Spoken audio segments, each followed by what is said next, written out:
Karibu tena ndugu mtazamaji katika YouTube channel yetu, na leo tunakuletea mada ya usafi katika mabanda ya mifugo yetu. Tutaangalia nguruwe. Nimepita kwa mkulima mmoja na kuona nguruwe wake anavyowafuga.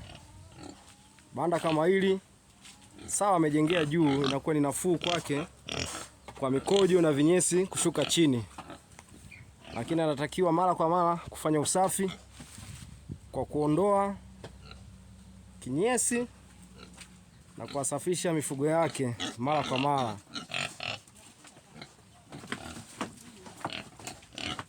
Kwa mazingira ya kienyeji ni banda zuri, kwa mazingira ya huku shambani noti kienyeji.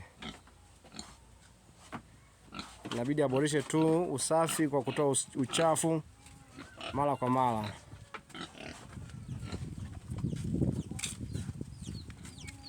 Anafugia nini? Banda la kuku hilo? Wow. Safi sana.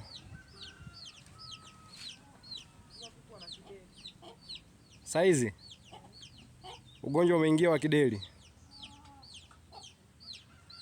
Atumie dawa mara kwa mara, aweke chanjo. Pia mtafute mtaalamu atamsaidia kuondokana na hicho kideri.